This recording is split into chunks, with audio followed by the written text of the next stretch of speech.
Olá, sejam bem-vindos, sejam bem-vindas. É um grande prazer novamente estar aqui com vocês no Notícias Agrícolas, no nosso Conexão USA.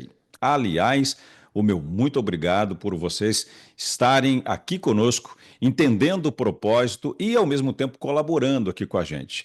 Mas, Márcio, é a primeira vez que eu estou vendo o programa. Como é que eu faço para entrar em contato com vocês? Muito simples. Aqui na tela vai aparecer o nosso QR Code, o Lucas, o nosso suporte 100% em Campinas, já está colocando aqui na tela para você abrir o seu telefone, abre lá a câmera, aponta para o QR Code, leva você até o nosso time. O nosso time de especialistas do Grupo Explore estará aguardando a informação, a sua dúvida, a sua sugestão, a sua crítica, para que você possa ajudar a gente a aumentar essa nossa sintonia, esse nosso alinhamento entre Brasil e Estados Unidos. Não só nos tempos globais que nós estamos vivendo, mas principalmente diante de tudo o que nós estamos, como gestores, percebendo e tendo que, especialmente, fazer o nosso dever de casa. Porque quem não se protege, quem não consegue tomar e evitar, na verdade, medidas mais drásticas que lá na frente vão traduzir em prejuízos, obviamente vai acabar pagando o preço. E a gente sabe que o produtor rural brasileiro já não aguenta mais, né, tantas coisas que não colaboram com o setor. Tirando a política de lado, a gente sabe que precisa arregaçar as mangas e trabalhar. E é por isso que nós estamos aqui para ajudar você. É só entrar em contato conosco. Bom, hoje está de volta do nosso time o Daniel Tavares, que eu tenho a honra de apresentá-lo mais uma vez aqui comigo, dividindo a tela. Daniel, para a gente falar de um assunto que eu tenho certeza que esse episódio vai chegar na China, inclusive, né? Porque nós estamos falando sobre um setor que não só tem uma relação bilateral com o Brasil, mas tem uma importância econômica no agro, especialmente por ser o nosso principal cliente. Mas é claro, né, que com a cultura milenar de negociação, nós precisamos, em algumas coisas, entender esses caminhos e talvez melhorar o que eles já fazem por lá ou nos adaptarmos. E é por isso que, cumprimentando, já vem a minha primeira pergunta para você, porque nós vamos falar das políticas chinesas de Smart Farm. E aí, Daniel, a questão é como é que o modelo chinês de inteligência na agricultura pode ajudar principalmente o pequeno e o médio produtor rural brasileiro, hein? Seja mais uma vez bem-vindo. Obrigado, Márcio. Obrigado a todos. Obrigado pela nossa audiência. É, Nós vamos falar hoje sobre um assunto que eu acredito que seja de importância absolutamente estratégica para os produtores rurais brasileiros. E, e tem a ver com o nosso assunto prioritário, que é a inteligência estratégica. Eu queria fazer uma pequena ligação com nossa última conversa. Nós tratamos sobre inteligência estratégica, sobre informações estratégicas, são aquelas informações que levam à tomada de decisões. E o que eu vou trazer para vocês hoje é um relatório de inteligência que foi produzido pela USDA no final do ano passado, que eu acredito que produtores rurais brasileiros tenham tido acesso, mas eu acredito que ele é muito importante de ser tratado com bastante relevância. Nós vamos tratar hoje, então, de um relatório que foi publicado no final de novembro e na China, que trata do Smart Farm, que é a agricultura inteligente, que já está em desenvolvimento no Brasil também, só que no caso específico da China, ele tem avançado com uma velocidade muito alta.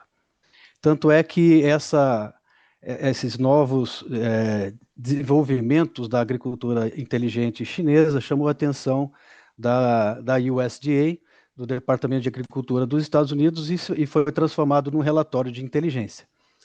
Para quem não sabe, a USDA ela tem uma rede global de informações chamada GAIN, G-A-I-N, ou G-A-I-N em português, e aí significa Global Agricultural Information Network. É uma rede de informações globais específicas sobre agricultura.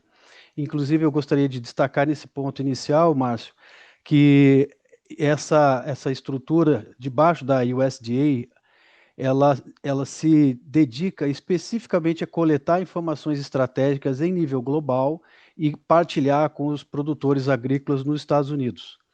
Eu recomendo, inclusive, que os nossos produtores, nossos amigos que estão acompanhando Notícias Agrícolas por meio da Conexão USA, fiquem alertas a respeito desse relatório de inteligência publicado pela USDA.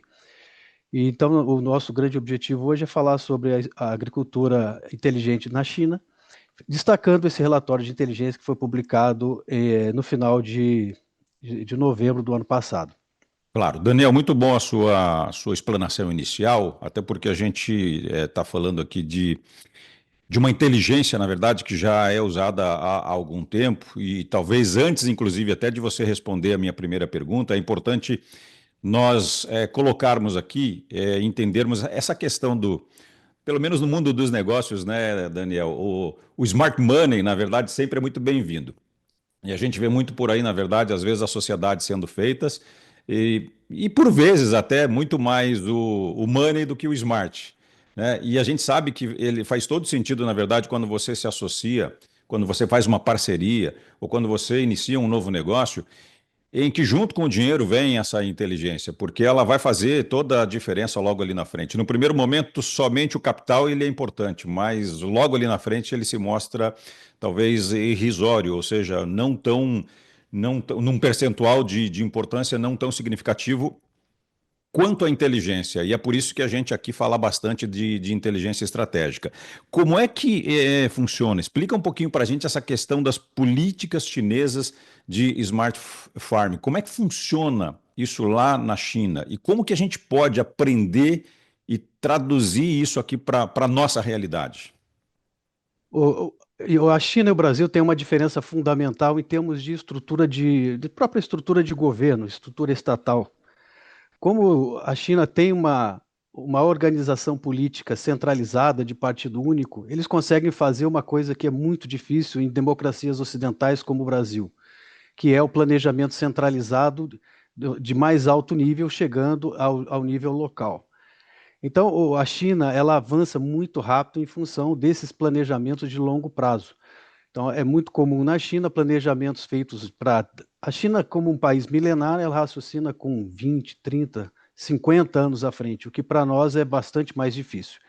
Então, eles têm uma série de planos quinquenais e, em função disso, eles conseguem estabelecer metas e também políticas não só de financiamento da agricultura, mas também de utilização de tecnologias.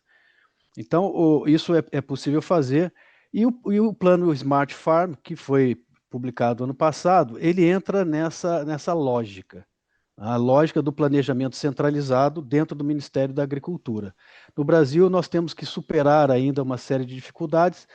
No Ministério da Agricultura brasileiro, por exemplo, nós temos uma secretaria voltada para planejamento estratégico, mas em função das trocas de governo, as prioridades elas mudam muito. Então, com isso, a gente não consegue ter uma política pública centralizada e de longo prazo. Essa questão ela é importante porque, por exemplo, o plano Smart Farm 2000 ele está alinhado para 2025, 2028.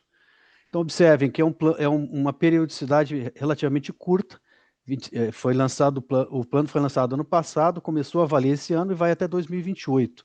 Então, basicamente, 25, 26, 27, 28, com metas claras de financiamento, de implementação de sistemas e de adoção de técnicas de agricultura de precisão, com o estabelecimento de metas anuais. Então, para que se tenha uma ideia, já para 2025, que é o ano 1 do plano, o governo chinês já estabeleceu que várias fazendas modelo estarão implementadas, sobretudo no sul do país, de forma que seja criado um modelo produtivo focado em agricultura de precisão. E essa política Smart Farm 2025-2028, ela entra no que os chineses chamam de documento número um, que é o planejamento estratégico central, que envolve não só a produção agrícola, mas toda a cadeia de produção e a cadeia logística, raciocinando com a produção desde o campo, chegando à mesa do consumidor. Ou seja, a visão ela é integrada de maneira que as necessidades do consumidor elas estão alinhadas com a capacidade de produção e com a capacidade da tecnologia. Ou seja, em termos bem genéricos, o plano ele estabelece um framework e um timeline, uma linha de execução que começa agora em 2025 e vai até 2028. O mais importante é destacar que em 2028, e já 2028 em termos temporais é logo aí, né, então podemos raciocinar que é um curto, médio prazo, a China ela já deverá alcançar um nível de digitalização do campo que nós, no Brasil, vamos levar aí no mínimo 10 a 15 anos. E essa é a grande mensagem, né, desse planejamento centralizado, focado na produção e focado no consumo. Bacana. Daniel, e a gente está falando obviamente, não podemos deixar, né, de citar esse novo momento, apesar do planejamento chinês ter começado em 2024, como você disse, né, colocando em prática agora em 2025, lá no planejamento não havia talvez, ou talvez até, né, isso poderia estar dentro da inteligência estratégica chinesa, sendo previsto, eu diria. Mas vamos imaginar que ninguém teria essa ideia de que novos jeitos, novos modelos de negociação, tarifas impostas pelos Estados Unidos ao mundo pudessem, como nós estamos vivendo nesse momento, rever essas relações, né, bilaterais, globais no mundo dos negócios, e aí, especialmente agora falando da nossa área, do nosso público, que é o agronegócio. Como é que você enxerga, se a gente for ver dessa forma, essa questão de oportunidades para o Brasil, né? Como é que a gente pode, eu diria, aproveitar com a demanda chinesa que a gente já conhece, por importações e pelas parcerias tecnológicas, né? Como é que a gente consegue, talvez, aí, diversificar, digamos assim, as exportações para além das commodities? Você acha que existe essa janela de oportunidades? Com certeza, sim, existe. Mas eu queria só complementar com uma outra ideia, Márcio. Quando nós raciocinamos em termos de inteligência estratégica e políticas públicas, planejamento estratégico de longo prazo, esses dois conceitos eles caminham lado a lado. Não, o planejamento estratégico ele pressupõe inteligência estratégica, um funciona com o outro. Então, a inteligência estratégica fornece os insumos para que seja feito o planejamento estratégico de longo prazo. No caso específico da China, mas isso vale para outros países que têm governos mais centralizados, isso é bastante mais fácil de fazer. Então, a inteligência chinesa, e eu digo inteligência de forma geral, quando nós falamos de inteligência, é inteligência segurança nacional, já vinha trabalhando com o cenário Trump, por exemplo, já desde o início do ano passado. Então, a inteligência chinesa ela trabalha considerando a maneira ocidental, que principalmente Estados Unidos e União Europeia, como maiores concorrentes, a mentalidade de planejamento, a forma como a política se desenvolve. Então, o cenário Trump já vinha sendo estudado, os riscos já vinham sendo analisados, de maneira que, uma vez configurado o cenário, as medidas estratégicas previstas já estavam em andamento. Isso vale para vários aspectos. Até como um detalhe interessante, nós tivemos aí, em 2019, 2020, a Covid-19, né, que impactou o mundo inteiro. Começou todo, como hoje já sabemos de uma forma bastante, já está bastante consolidada essa ideia, a Covid-19 começa na China, foi uma grande surpresa para o governo chinês, mas a partir daí medidas de prevenção passaram a ser cada vez mais intensificadas. Então a inteligência ela passou a ser muito mais focada em crises que envolvem, por exemplo, crises sanitárias que têm um impacto global generalizado. Então, a China hoje ela está melhor preparada em termos de inteligência. Falando sobre questões de oportunidades, eu diria para você o seguinte: primeiro, a, a China, ela tem, como ela faz esse planejamento de longo prazo, investe em longo prazo e com isso consegue ter soluções prontas antes que outros países, e pelo fato de o Brasil fazer parte dos BRICS, ter uma parceria estratégica com a China, nós temos uma janela de oportunidade em termos de compartilhamento de informação, compartilhamento de tecnologias, e isso realmente é uma oportunidade que pode ser explorada. Eu até diria que essas oportunidades elas estão direcionadas para as quatro linhas de esforço que a China vem fazendo em termos de smart farm, ou agricultura inteligente. Então, a China ela tem focado em quatro áreas. A primeira delas lógico, é o inicial, que é o investimento em pesquisa e desenvolvimento. Então, só para que se tenha uma ideia, assim, os dados são dados não tão atuais, mas que são muito significativos. No ano 2000, virada do século, já raciocinando com a economia mais voltada para a digitalização, para a informação, a China já investia 41 bilhões de dólares em pesquisa e desenvolvimento agrícola, só agrícola. Imagine isso em termos de drones, sensores de solo, sensores de temperatura, pesquisa e desenvolvimento na área de sementes e por aí vai. Isso em 2000, 41 bilhões. Em 2014, esse financiamento atingiu a cifra de 344 bilhões de dólares. Então, praticamente multiplicando por 9, né, o investimento em P&D agrícola. Isso vem impactando toda a cadeia de produção e chega à mesa do consumidor. Para que se tenha uma ideia, o grande objetivo da China para 2028, com o Smart Farm, é atingir a autossuficiência em commodities. Isso para nós envolve uma série de oportunidades, mas por outro lado envolve uma grande ameaça, porque hoje a China é o maior consumidor mundial de commodities, mas também é um grande produtor, e a partir de 2028 eles já visualizam a possibilidade de serem autossuficientes. Então, imagine a redução em termos de exportações para a China já a partir de 2028, considerando que é uma janela muito curta.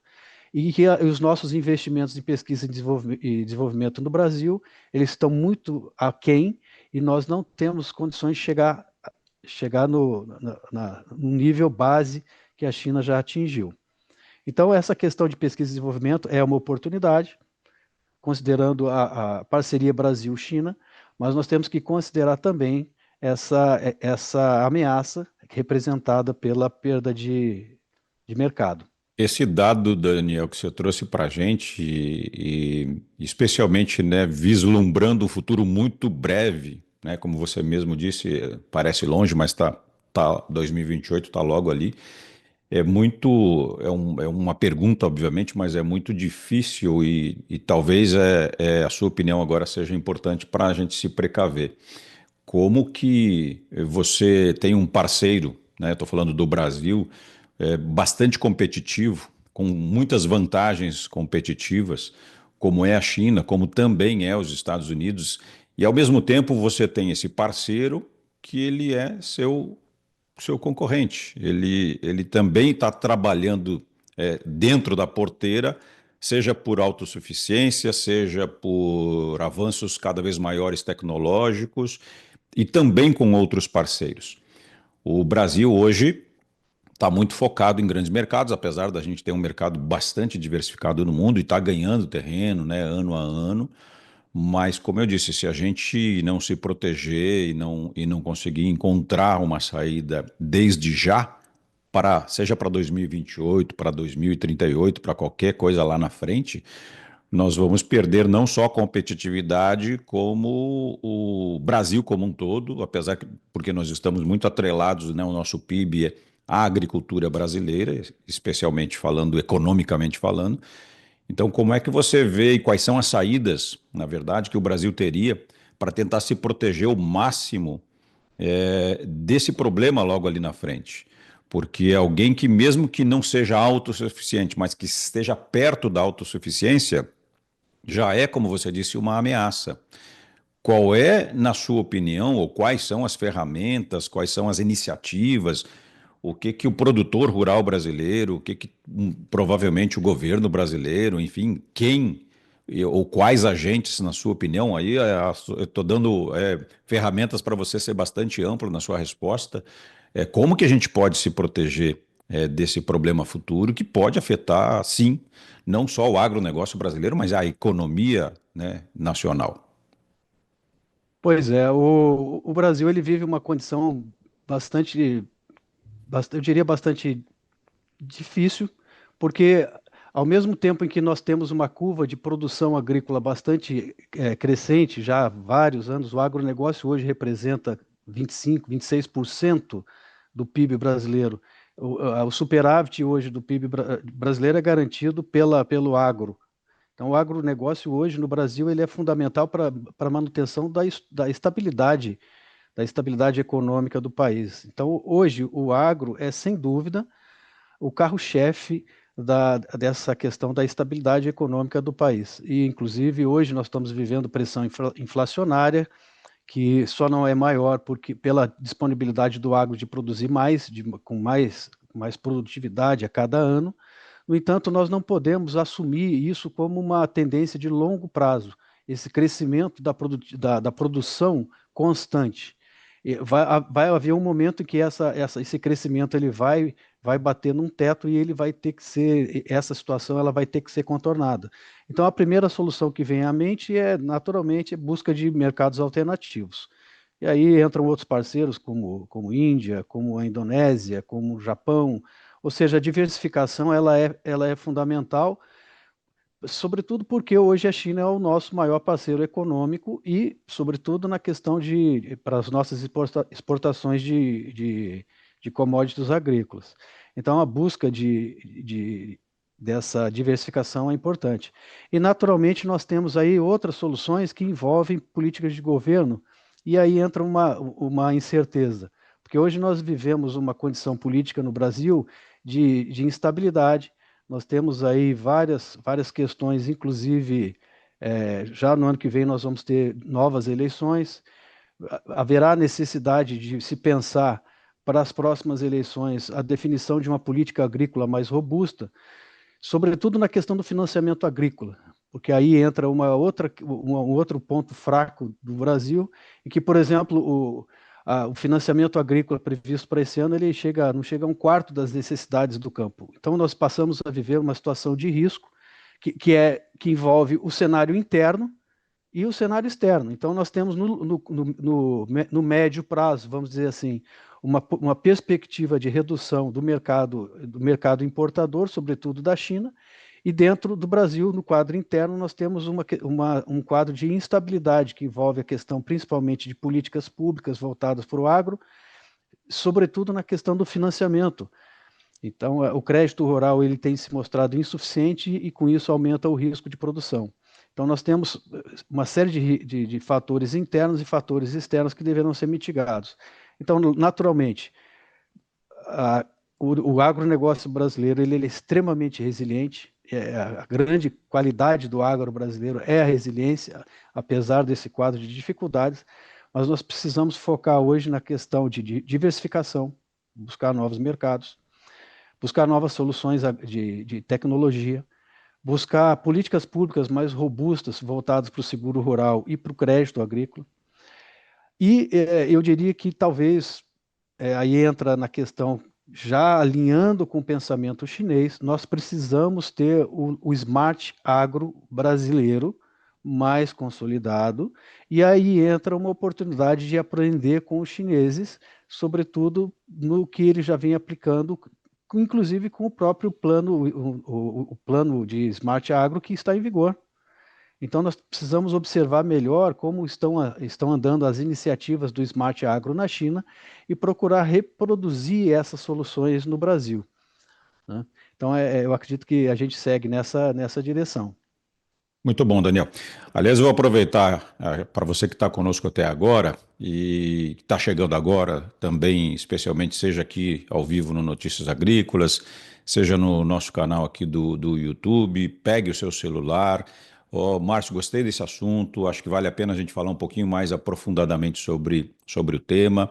O nosso time está aqui à disposição exatamente para isso, não só para levar a notícia e a informação para vocês, esse não é somente o nosso objetivo é ajudá-los na prática, obviamente, com todo o nosso time internacional, seja aqui nos Estados Unidos, no Brasil, com todo o background que a gente tem com as equipes e os parceiros. Então, é muito importante que você possa também somar junto conosco. Pega aí a câmera do seu celular, aponta aqui, ó, para o QR Code que está na tela, vai levar até a nossa equipe de plantão, a qualquer hora vai receber, nós vamos receber essa mensagem, vamos o mais rápido possível retornar para vocês e faça a sua pergunta, tire a sua dúvida, colabore conosco. Eu acho que é importante, na verdade, essa rede que começa não somente nem com o Márcio, nem com o Daniel, nem com Notícias Agrícolas, mas, na verdade, com todos nós que estamos envolvidos e que estamos preocupados especialmente com o futuro do Brasil e o futuro dos negócios, especialmente, claro, dentro do setor, né, que é tão importante e que a gente sabe que é muito difícil produzir. A todo momento, Daniel, a gente escuta, inclusive os produtores, né, os empresários rurais, não só preocupados, claro, obviamente com o mercado interno, com o mercado externo, com as relações bilaterais, ou seja, com a exportação, também com a importação, mas com os preços, né? Então a gente está falando aí de commodities que hoje na ponta do lápis já não compensa mais produzir, mesmo assim, como você falou do produtor rural brasileiro resiliente, ele vai lá e ele sabe que ele precisa, essa é a atividade dele, esse é o trabalho dele, ele faz isso com todo o amor e competência, na verdade. E é por isso, por causa dessa resiliência, que nós somos o país agro que nós somos, e há muito espaço ainda para crescer, mas tem que crescer com um alicerce forte, tem que crescer sabendo o que vem logo ali na frente. E aí é que vem a minha próxima pergunta para você, Daniel, nessa questão especificamente quando a gente fala, né, de desafios políticos e econômicos, que é o que a gente falou um pouquinho, e você trouxe um cenário logo ali na frente de 2028. Eu vou estender um pouquinho mais esse período e vamos pensar no agro brasileiro de 2025 a 2030, né? Ou seja, os próximos 5 anos.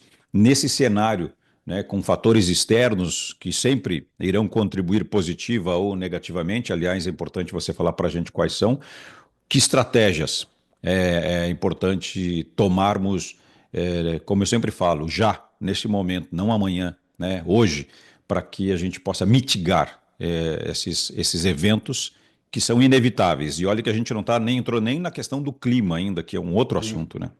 exato. Exato. O que eu visualizo para frente como uma possibilidade de nós trabalharmos para mitigar essas condições né, do futuro, considerando esse horizonte temporal até 2030. Primeiro, nós vamos ter aí nos próximos anos muita dificuldade, sobretudo com relação a fatores externos. O que nós estamos verificando já desde 2, 3 anos para cá, já inclusive na esteira da Covid-19, uma instabilidade geopolítica muito grande. O comércio global ele tem sofrido uma série de problemas que envolvem desde a guerra na Ucrânia, os conflitos no Oriente Médio. Quando a gente acha que os conflitos no Oriente Médio já estão ficando numa situação sob controle, hoje nós já podemos acompanhar no noticiário a escalada de conflito entre a Índia e o Paquistão. Né, então, a instabilidade geopolítica, ela tem marcado o nosso quadro global. E com isso, uma tendência de desaceleração econômica, um quadro de barreiras internacionais, aumento de taxação. Então, tudo isso aí entra num contexto de dificuldades com que o nosso agro vai enfrentar no curto prazo. E o que nós visualizamos em termos de solução?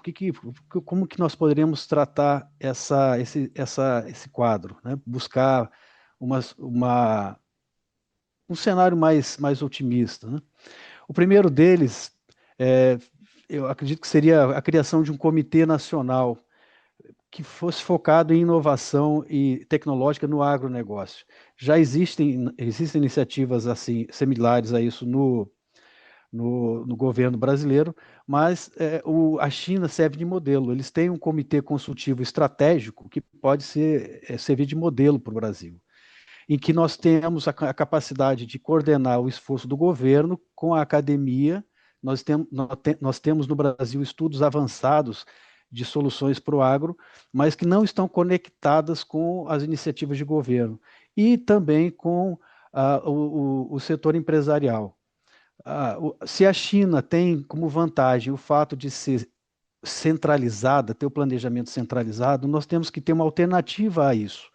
E na minha visão, o cooperativismo, que já é muito forte no Brasil, ele tem que ser fomentado e tem que direcionar os esforços para a agricultura inteligente. Entender que a informação ela é fundamental para o negócio e que a adoção de tecnologias, hoje ela é fundamental para que eu tenha essa agricultura mais inteligente. Então, se a China ela tem a vantagem de ter um planejamento centralizado, de longo prazo, etc. Por outro lado, o agro brasileiro ele tem as cooperativas, em que nós conseguimos fazer um trabalho coordenado, democrático e focado em tecnologia. O segundo seria a questão de fomentar a parceria entre governo, universidade, empresas de tecnologia, como acontece na China, onde, por exemplo, a Alibaba, a própria Tencent, a Baidu, o sistema, a Baidu que utilizam tecnologias de digitalização avançada, elas participam do planejamento de governo. Então, a Baidu, ela ajuda o governo, inclusive porque ela é fomentada também pelo governo, mas existe essa convergência de esforços, porque não existe como avançar em termos de tecnologia disruptiva sem um apoio do governo. Então, nós temos que seguir esse exemplo também, fazer com que as grandes empresas voltadas para a tecnologia, de Big Data, de internet das coisas, elas participem desse esforço. Então, essas empresas elas têm que buscar mais parcerias com o nosso agro. E a outra medida que é fundamental é a ampliação de investimentos em infraestrutura digital. Então, nós temos boa parte do Brasil que ainda não é coberta por internet 5G. Nós ainda dependemos muito da comunicação satelital, sobretudo na Amazônia. As soluções existem e o que nós precisamos fazer é conectar as fazendas, conectar o setor produtivo com esse repositório de informações críticas. Então, uma das linhas de esforço da China em termos de agricultura inteligente é justamente integrar as grandes empresas de tecnologia, principalmente focadas em Big Data, internet das coisas, com a produção agrícola, desde para dentro da porteira, né, fazendo que o ecossistema produtivo ele esteja integrado por meio da interconectividade entre o setor produtivo, vamos dizer assim, e quem vai consumir.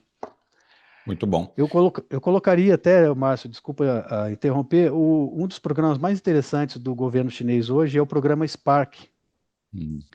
É um programa do Ministério da Ciência e Tecnologia, ele promove acesso a tecnologias agrícolas e treinamento de produtores rurais. O Ministério da Agricultura brasileiro já tem algumas iniciativas nesse setor, mas a velocidade com que isso acontece é bastante reduzida. Então, há necessidade do cooperativismo participar deste movimento. Bacana.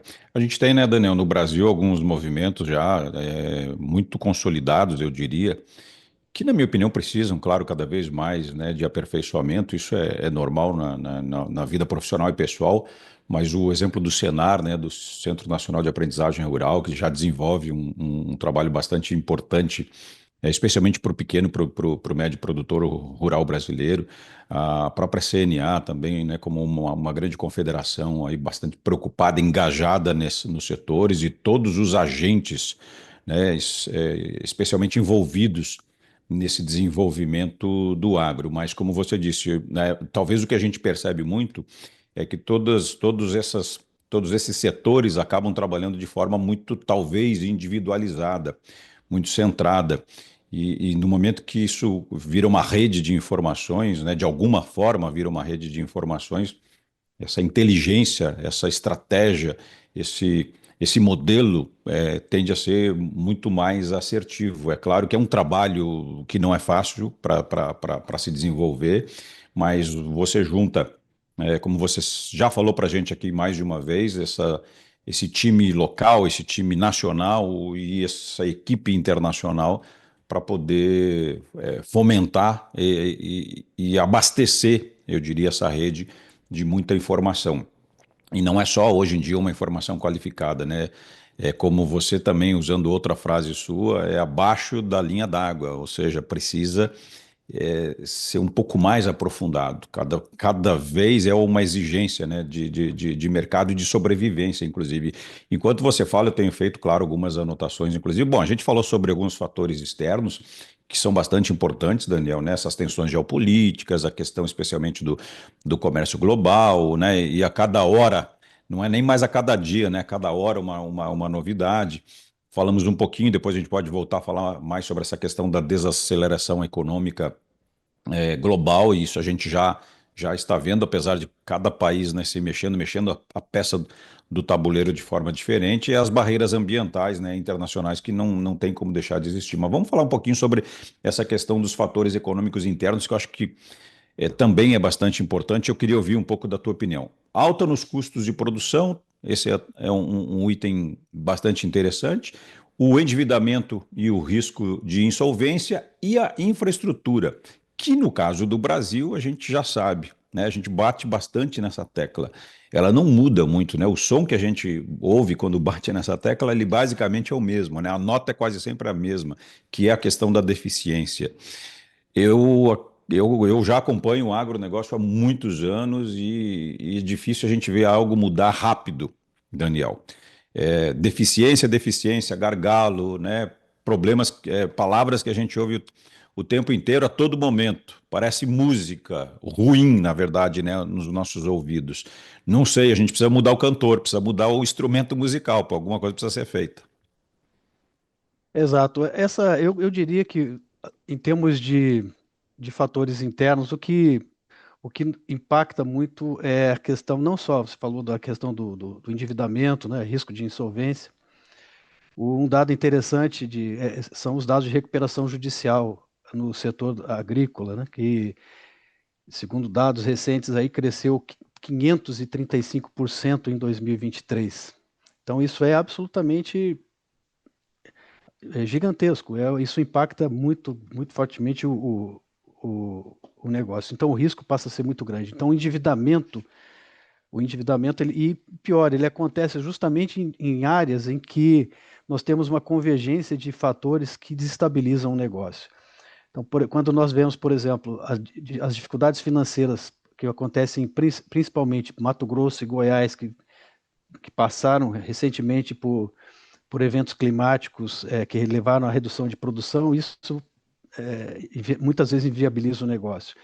Então, são regiões que sofrem com eventos climáticos, que têm a infraestrutura logística bastante deficitária ainda, e, além disso, políticas de preço e variações de mercado que dificultam muito o negócio.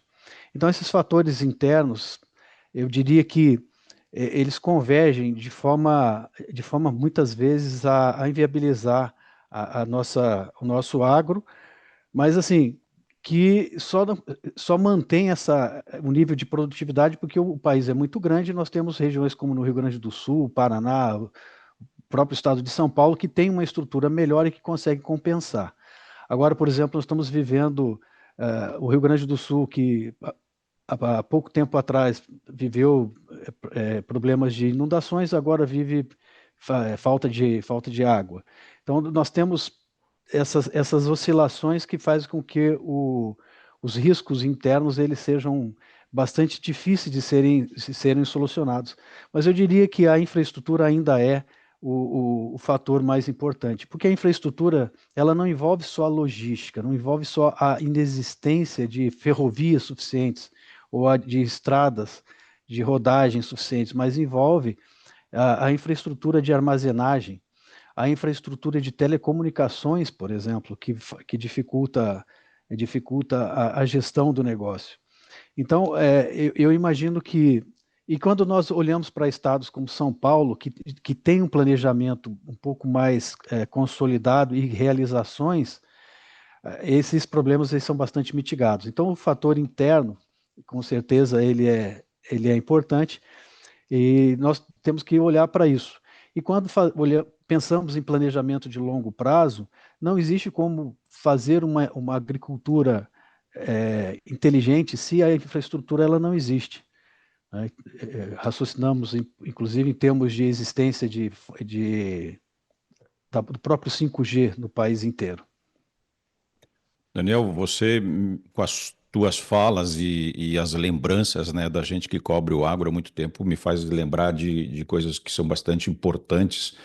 E voltando à história da música, né, da mesma música de sempre, e tentando ajudar, obviamente, né, esse é o nosso também o principal objetivo aqui com o Conexão USA, apesar de nós estarmos aqui, né, radicados nos Estados Unidos, né, em estados diferentes, eu e você, por exemplo, eu no Tennessee, você na Flórida, mas a gente roda o país inteiro e conversa, na verdade, seja com alguns brasileiros, mas com a maioria de americanos, e a gente vê a falta de conhecimento, na verdade, seja do produtor rural americano ou do americano comum, enfim, sobre o Brasil, sobre o agro brasileiro, né? Nós temos um código florestal muito rígido, talvez o mais rígido do mundo.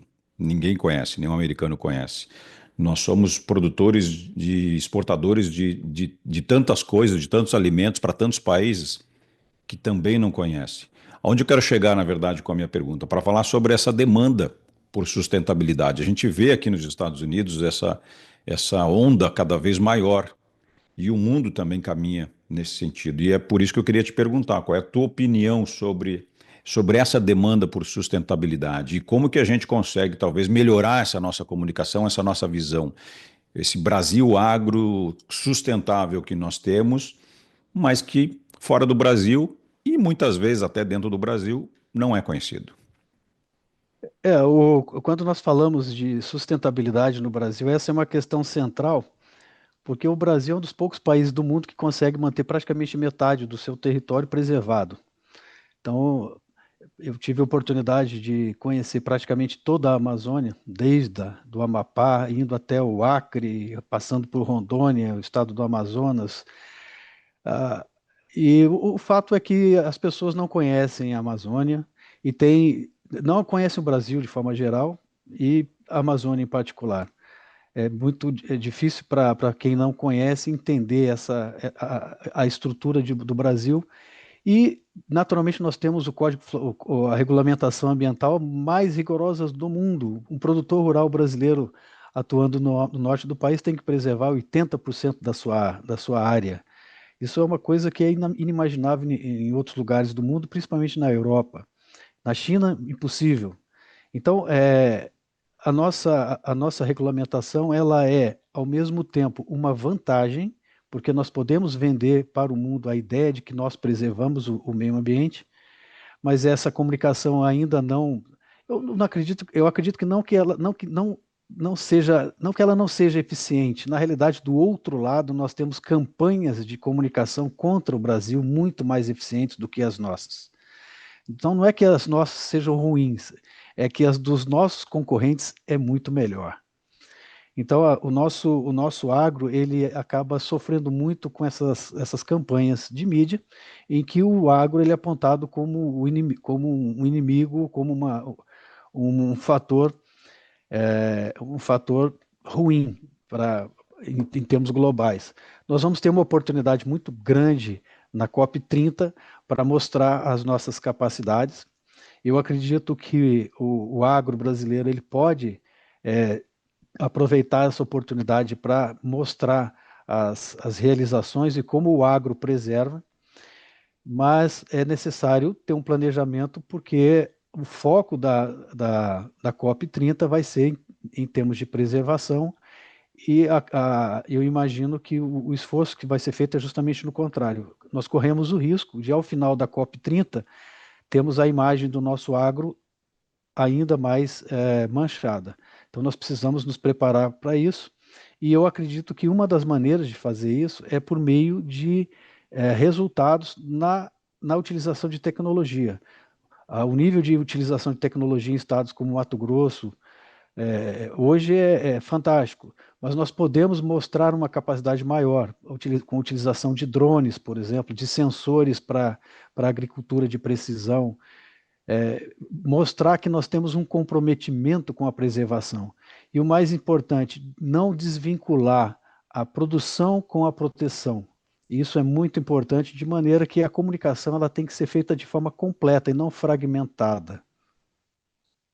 Eu, como Daniel, especialista, né, no agro brasileiro, já de muitos anos, acompanhando nessa essa dura lida no campo do produtor rural, do pequeno ao grande, todos eles passam por extrema dificuldades. A gente vê uma comunicação, pelo menos essa é a minha opinião, a gente vê uma comunicação deficitária, às vezes interna e totalmente externa. Ou seja, volta essa questão de que nós não temos uma forma eficiente de comunicarmos, de falarmos ao mundo e de anunciarmos, na verdade, o quão grande, o quão eficiente e o quão sustentável também o Brasil é. Essa talvez seja uma das grandes lições que a gente precisa colocar em prática nos próximos anos e, novamente, como eu sempre falo, para ontem, para tentar, na verdade, mais uma vez, com essa estratégia, mudar um pouco o cenário interno e as relações, né, globais, porque a gente vê, obviamente, um país muito forte, um país muito produtor, altamente capacitado, né? Nós temos um clima que em tese, né, apesar dos extremos, nos favorece de modo geral. E a gente tem aproveitado, talvez pouco, essas grandes oportunidades que nós temos. Só que os problemas, junto com as oportunidades, eles também acontecem. E cada vez o mundo, na verdade, está ficando diferente, está ficando, né, não se negocia mais como antigamente. E se nós pegarmos modelos como esse que nós estamos falando hoje, né, do modelo chinês de agricultura inteligente, e adaptarmos a nossa realidade e também criarmos novas ferramentas, isso vai ser sensacional. O Brasil é muito bom nisso, Daniel. Eu fiz lá atrás um mestrado na área de televisão digital, para você ter uma ideia, onde nós tínhamos, eu vou falar só para dar um exemplo, nós tínhamos no mundo, né, o modelo europeu, o modelo japonês e um modelo brasileiro, né, que na época era chamado de Ginga. O que o Brasil foi lá e fez na época para criar o atual modelo? Ele fez um nipo brasileiro. Ele pegou uma parte do seu modelo, né, dos engenheiros brasileiros, dos nossos competentes engenheiros brasileiros, e desenvolveu com algumas funcionalidades do japonês o modelo ideal para o Brasil. Então, nós não precisamos copiar Ctrl+C, Ctrl+V. A gente tem capacidade de desenvolver e, especialmente, de adaptar. E isso a gente precisa fazer também na agricultura, o mais rápido possível. E talvez essa é a nossa ideia aqui. Com a inteligência estratégica, o processo fica mais rápido, né? Sim, uma coisa interessante, se nós revisarmos aí a história do agro brasileiro, o maior exemplo de salto tecnológico aconteceu com a Embrapa e com o Alisson Paulinelli, que para nós é uma grande referência e que inclusive foi indicado para o Prêmio Nobel da Paz. Então é sempre bom lembrar do Alisson Paulinelli, Grande amigo. porque o que nós precisamos ter é um outro Alisson Paulinelli. Precisamos de uma Embrapa que tenha aquele mesmo ímpeto. Se nós fizemos, se foi feito um projeto de expansão agrícola na direção do Cerrado, em parceria com o Japão, porque a influência foi o Japão, nós precisamos agora, talvez com a China, talvez com a experiência americana, e é por isso que nós estamos aqui para ajudar nessa expansão, né, de perspectiva, levar soluções para o Brasil e fazer com que a informação ela seja considerada como um fator de produção para o agro.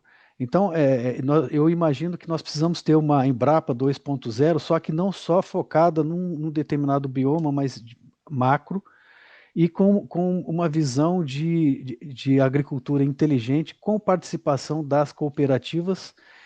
E um detalhe interessante, conversando recentemente com uma cooperativa de crédito brasileira, eu aprendi que as cooperativas, no caso específico dessa cooperativa, eles agregam 1 milhão de famílias, de pequenos e médios produtores. O impacto é gigantesco e envolve o Brasil inteiro, com uma tendência de expansão. Ou seja, nós precisamos fazer uma convergência de esforços focada em tecnologia, focada em informação, de maneira a impulsionar ao nosso agro usando esse modelo que já foi usado e já foi comprovado como eficiente no passado.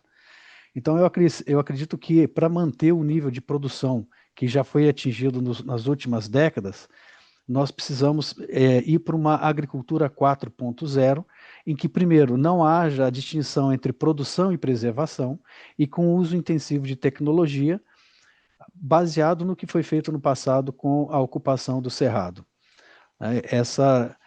Naturalmente, nós precisamos ter e, logicamente, fugir da visão que tem sido assim, mais central no Brasil, que é uma visão ideológica do agro. Quando nós vemos, por exemplo, as cooperativas agrícolas com 1 milhão de pequenos e médios produtores, nós estamos falando da agricultura familiar. Não existe diferença entre a agricultura familiar e o agrobusiness com grandes produtores. Na realidade, a mesma informação que favorece uma grande empresa favorece o pequeno produtor. Então, eu acredito que é por aí, investir em tecnologia, investir em desenvolvimento de novas soluções de preparação de solo, de sementes, de defensivos agrícolas, e tudo isso converge para a informação. Bacana. E as tecnologias estão disponíveis. Muito bom. Daniel, nosso horário está chegando próximo do fim, né? Ele é sempre o nosso inimigo, mas dá tempo ainda da gente falar um pouquinho mais. E talvez a minha última pergunta para você não poderia deixar, porque você vai falando, eu vou me lembrando dos eventos, né, que a gente tem vivido, né? Você citou a cooperativa, da reunião da cooperativa lá do Rio Grande do Sul e desse case, desse exemplo, né? E que a gente sabe que estão preocupados em cada vez desenvolver mais benefícios, né, competitividade para os seus associados, isso é ótimo, isso a gente vê esse movimento, esse interesse, e isso para a gente é sensacional, é por isso que a gente está aqui desenvolvendo cada vez mais junto com parceiros do agro no Brasil, então fique à vontade para você fazer o mesmo, entrando em contato conosco através do nosso QR Code aqui na tela, apontando a câmera do seu celular e falando conosco diretamente, que a gente vai ter o maior prazer de atendê-los, né? Marcar uma reunião online, presencial, entender um pouquinho da sua dor e tentar juntos, na verdade, mitigar cada vez mais, não só o que vem pela frente, mas também ter aí antecipação de decisões, né, especialmente falando de gestão dentro e fora da porteira, para trazer eficiência, para trazer resultado, para trazer lucro para você, para sua empresa, para sua família, para o seu negócio. Esse é, claro, um dos nossos objetivos e é por isso que nós estamos aqui num grande time, né, que o Daniel faz parte sobre esse assunto. Daniel, minha pergunta é, na verdade, sobre essa questão da inteligência artificial. A gente que conversa, né? Recentemente eu fui ao Brasil, conversei com muitos produtores rurais e a gente vê. Primeiro era o rádio, né? Depois a televisão e também o rádio.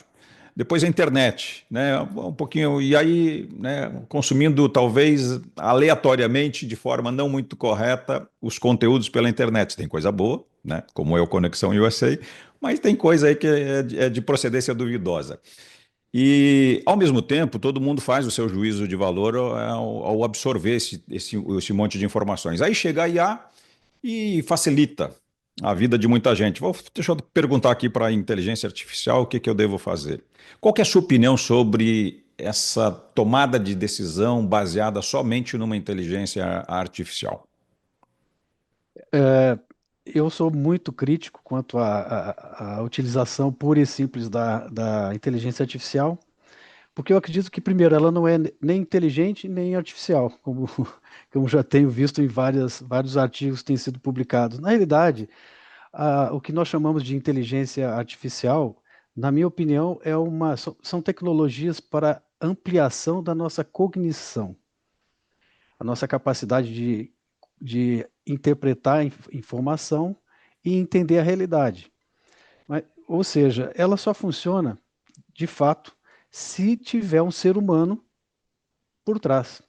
Então, a inteligência artificial é muito boa para dar respostas, mas quem faz as perguntas ainda hoje somos nós, somos os seres humanos. Você já viu alguma inteligência artificial fazendo a pergunta? Ele até faz a pergunta, faz sugestões, vamos dizer assim, mas a pergunta em si, quem faz é um ser humano. Então, a inteligência artificial, ela está aí, veio para ficar, não tem como voltar atrás, e vai ser um grande multiplicador. E eu uso inteligência artificial como um multiplicador de capacidades, como uma forma de aumentar a capacidade de enxergar o mundo. Agora, é importantíssimo que ela seja vista com muito pensamento crítico, entender o que está por trás da inteligência artificial para que nós não sejamos conduzidos para caminhos que não sejam os mais adequados. Ou seja, nós precisamos ser meio que centauros, né? Meio humanos, mas utilizando a tecnologia. Lembrando, por exemplo, quando nós olhamos um celular hoje, o celular não é mais um aparelho telefônico, é um smartphone, é um computador com uma potência gigantesca. Mas quando nós levamos isso para o agro, hoje um trator não é mais um trator. O trator é um sensor. A colheitadeira não serve só para colher cereais, mas ela serve também para coletar informações. Nós temos no agro satélites, drones, internet das coisas. Então, um sem número de sensores que captam informação. E esses sensores captam tantas informações que sem inteligência artificial eu não consigo entender a realidade. Muito bom. Daniel, hoje a gente falou sobre o modelo chinês de agricultura inteligente e eu vou fazer um convite para você para a gente fazer um programa falando sobre o modelo brasileiro de agricultura inteligente. Eu acho que, por mais que a gente saiba que estamos ainda muito, né, longe do ideal, capacidade, eu volto a falar, nós temos, porque no Brasil nós temos excelentes profissionais em todas as áreas. A gente tem aí, eu acredito que sim, né, pelo menos alguma coisa dentro de um modelo inteligente, não só de agricultura de precisão, mas de um modelo inteligente de agricultura brasileira. Mas o nosso papel é aqui, é provocar cada vez mais esses agentes para que o nosso alicerce fique cada vez mais forte, meu amigo. Então, quem sabe nos próximos programas a gente fala sobre, né, o modelo brasileiro de agricultura inteligente. Exato. Esse é um desafio, eu acredito que vale a pena, e nós temos os melhores cérebros do mundo do agro. O que nós precisamos é fazer com que os resultados eles sejam multiplicados com a tecnologia disponível que já está aí. O que nós precisamos fazer é coordenar os nossos esforços. Legal. Obrigado, Márcio. Imagina, obrigado você mais uma vez, Daniel. E até o próximo episódio. Um grande abraço, Daniel. Valeu. Valeu. Obrigado. É isso aí. E para você que ficou aqui conosco até agora, o nosso muito obrigado também pelo carinho, pela atenção. Entre em contato conosco, faça sua sugestão, sua crítica, né? Tire a sua dúvida. Márcio, Daniel, gostei do episódio, vou compartilhar, vou curtir e quero entender um pouco mais, vou entrar em contato com vocês, porque o nosso objetivo aqui é exatamente esse. Não é aqui ficar falando sozinho, né? Falando aqui no Notícias Agrícolas ou no canal do YouTube e também não partirmos para a prática. Tudo o que a gente fala, na verdade, no Conexão USA é possível colocar em movimento. E é por isso que a gente aguarda o seu contato. Um grande abraço e até o próximo episódio. Valeu!